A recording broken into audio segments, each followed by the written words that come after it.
সপ্তাহখানেকের মধ্যে একীভূত হচ্ছে দুর্বল ৫টি ব্যাংক। এর মধ্যে প্রয়োজনীয় অর্থ চেয়ে সরকারের কাছে আবেদনও জানিয়েছে নিয়ন্ত্রক সংস্থা।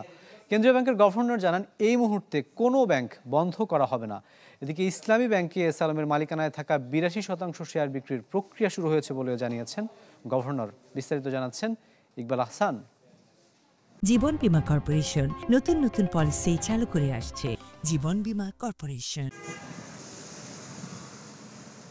দেশের ব্যাংক খাতের আলোচনা এলেই ভেসে ওঠে অনিয়ম, দুর্নীতি আর অপশাসনের স্পষ্ট এক চিত্র, যার খেসারত দিতে হচ্ছে অর্থনীতিকে, ভুগছেন সাধারণ গ্রাহক।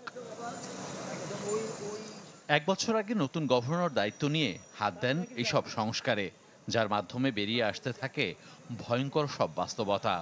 তবে এই সময়ে চিহ্নিত হওয়া ১ ডজন দুর্বল ব্যাংকের মধ্যে সম্পদ মূল্যায়ন পর্যালোচনা শেষ হয় first security, global, union, social ইসলামী ও এক্সিম ব্যাংকের, যাদের খেলাপির হার ৯৬ থেকে ৪৮% পর্যন্ত। এইসব একীভূত করে সরকারি ব্যবস্থাপনায় পরিচালনার কথা জানিয়েছিলেন গভর্নর। চ্যানেল 24-এর সাথে সাক্ষাৎকারে তিনি বলেন, সপ্তাহখানেকের মধ্যেই শুরু হবে সেই প্রক্রিয়া। এজন্য প্রয়োজনীয় বরাদ্দ চাওয়া হয়েছে সরকারের কাছে। আগামী সপ্তাহে বা তারপরের সপ্তাহের মধ্যেই আমরা এটা অফিসিয়াল প্রসেসটা শুরু করব। কাগজপত্র রেডি করে ফেলেছি। সরকারকে তো আমাদের দলিল দস্তাবেজ দিতে হবে, যে কেন, ওয়াই, কত টাকা লাগবে, কি ধরনের ইন্টারভেনশন হবে, নেচারটা কি হবে, টাইমিংটা কী, কীভাবে আমরা ম্যানেজ করব জিনিসটা, সবগুলো আমাদেরকে প্রস্তুত করতে হয়েছে। আমরা কিন্তু এখন রেডি। প্রচুর অ্যাসেট আছে তাদের, সেগুলোকে আমরা রিকভারি করব। আমরা স্ট্র্যাটেজিক ইনভেস্টর আনার চেষ্টা করব এবং সরকার সেখানে থাকবে। ওই ৫টি ছাড়াও সব মিলিয়ে অন্তত ২০টি ব্যাংকের বিষয়ে নেওয়া হতে পারে একই রকম সিদ্ধান্ত। এই তালিকায় আছে সরকারি প্রতিষ্ঠানও। তাছাড়া বেসরকারি ইসলামী ব্যাংকের বিষয়ে সুনির্দিষ্ট পদক্ষেপের কথাও বলেন গভর্নর।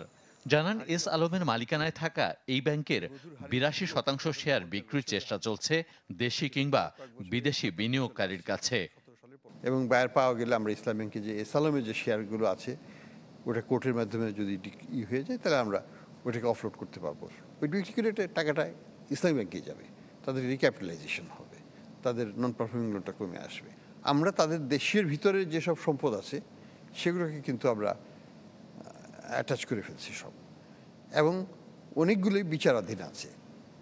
এখন বিচার প্রক্রিয়াটা তো সময় সাপেক্ষ ব্যাপারে। এই মুহূর্তে দুর্বল কোনো ব্যাংক বন্ধ করতে চায় না সরকার, তাই টিকিয়ে রাখতে সর্বোচ্চ সহায়তার কথাও বলেন আহসান এইচ মনসুর। ইকবাল আহসান, চ্যানেল 24, ঢাকা।